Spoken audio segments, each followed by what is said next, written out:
নুরুল হক নূর গণ অধিকার পরিষদের সভাপতি।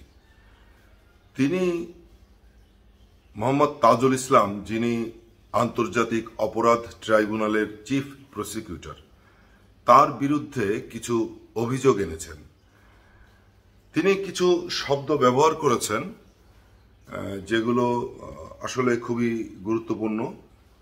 তিনি বলেছেন যে তিনি একজন বিতর্কিত ব্যক্তি, তার একটি বিতর্কিত রাজনৈতিক আদর্শ আছে। তিনি আওয়ামী লীগ নেতাদের সাথে ও জাতীয় পার্টি নেতাদের সাথে মিটিং করেছেন। তিনি টাকা পয়সা নিয়ে ধান্দাবাজিতে ব্যস্ত আছেন। আন্তর্জাতিক অপরাধ ট্রাইব্যুনালের চিফ প্রসিকিউটর তাজুল ইসলামের বিরুদ্ধে এই অভিযোগ যদি সত্য হয়, তাহলে এটি একটি মারাত্মক কথা। তবে সত্য কিনা আমরা এখনো জানি না।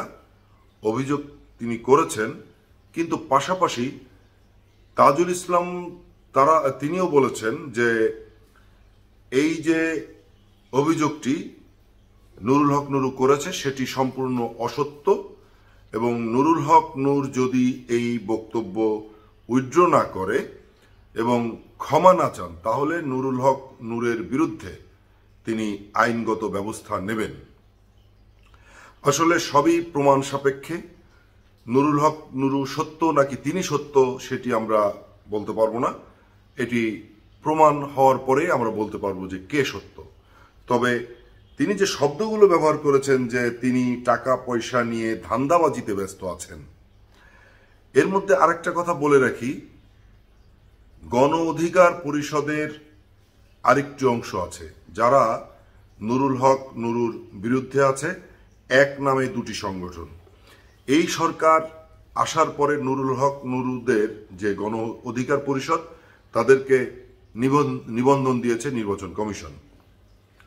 এদের বিরুদ্ধে রেজা কিবরিয়ার নেতৃত্বে আরেকটি অংশ যে আছে গণ অধিকার পরিষদ, তারা একটি রিট করেছেন এবং সেই রিটের পক্ষে দাঁড়িয়েছেন তাজুল ইসলাম। এটি একটি ব্যাপার।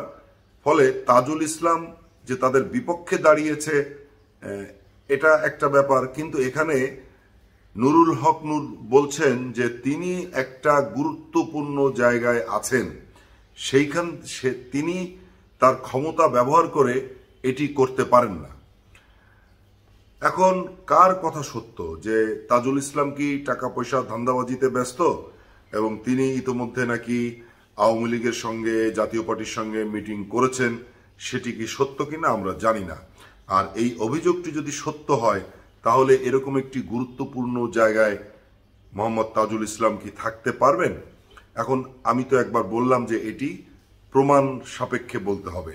তবে অভিযোগ যখন কারোর বিরুদ্ধে ওঠে, সেটি প্রমাণ করার দায়িত্ব সরকারের। নিশ্চয় সেটি প্রমাণ হবে যে কে সত্য, তারপরে বোঝা যাবে।